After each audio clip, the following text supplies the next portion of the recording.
Is anyone else afraid to go out in public anymore? USA. I don't avoid places because of this, and it's not something I'm constantly thinking about.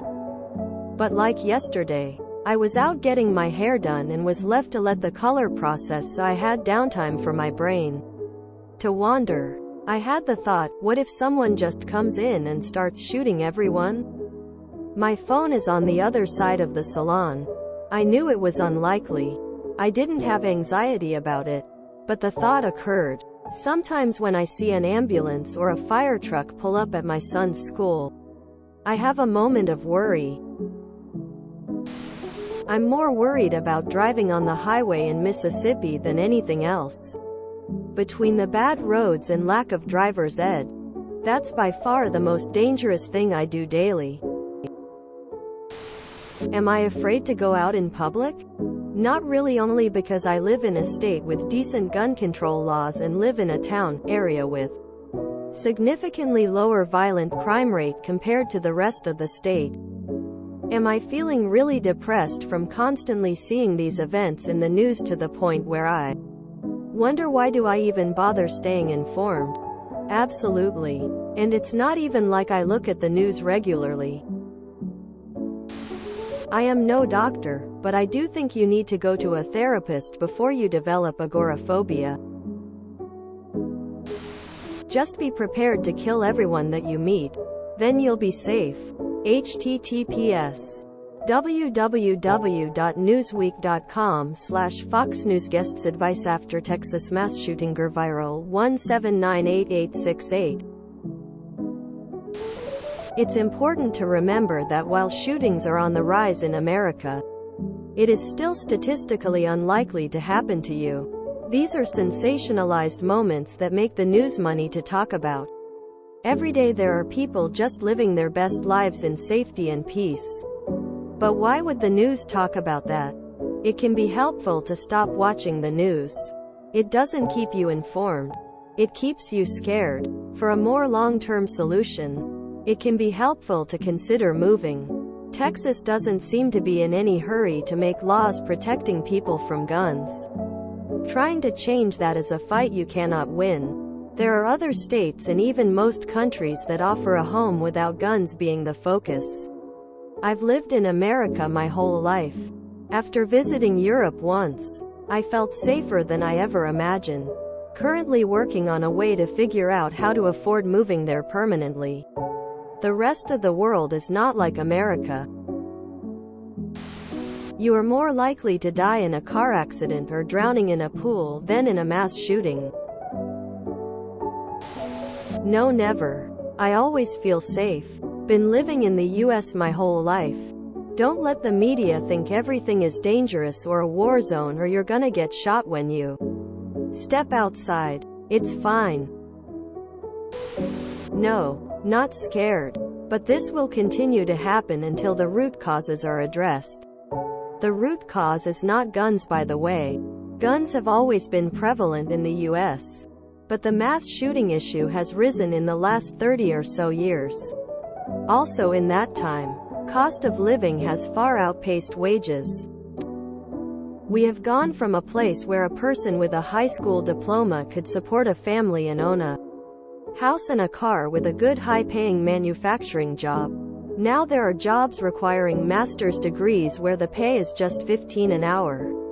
Most households are paycheck to paycheck and are just one paycheck away from homelessness.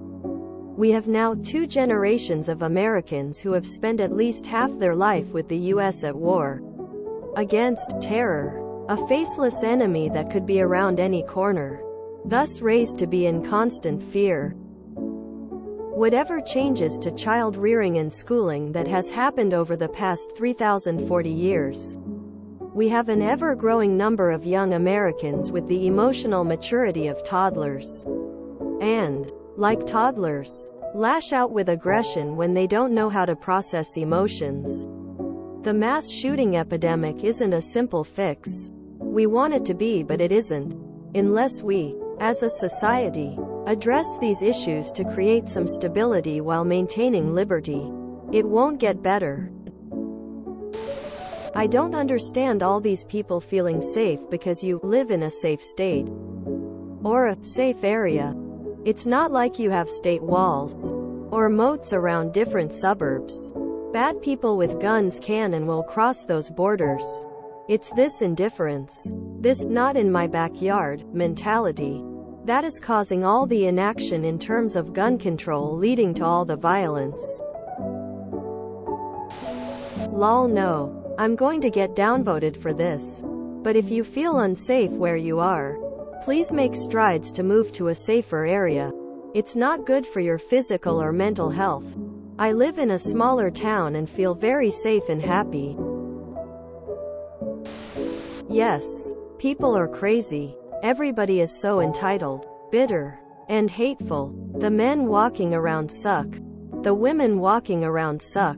Everybody sucks. It feels like you're a dirty look from getting your head blown off. Shit is getting on my nerves. It's called agoraphobia, I believe, and it's a mental health issue. You should get therapy to help you cope with your anxiety. Just because bad things do happen, don't mean they will happen to you.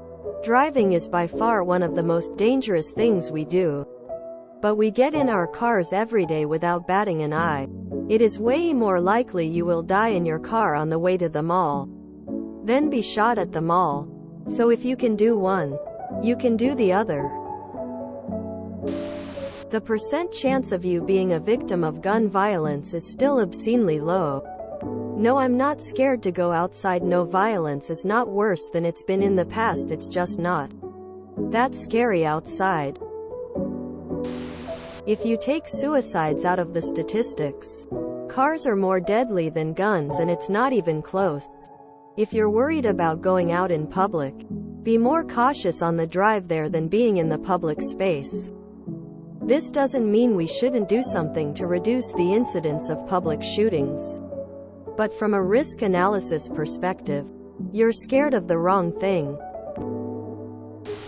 Stop being glued to the news. The media likes to sensationalize every shooting because it gets clicks. Murder with guns is still extremely rare, and over half of gun deaths are suicides. 6.7 gun murders per 100,000 is extremely rare. Twice as many people die from secondhand smoking, 41,000, compared to 20,000 gun murders. https www.pewresearch.org/shortreads/2023/04/26/ what the data says about gun deaths in the US/. No. No, because statistically it's still really unlikely to happen to me or you. No, not at all. These tragedies happen too often. More than zero. But they're still extremely rare in the grand scheme of things.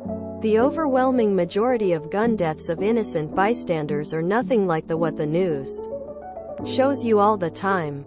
Most happens in neighborhoods you can easily avoid unless you already live in one of them. Both things are true. Real people are being shot and harmed or killed in public, and it's statistically extremely unlikely to happen to you. If you enjoyed this video, please check out our playlists full of similar content. Epic Heracast is like doom scrolling for your ears. Please like, share, and subscribe.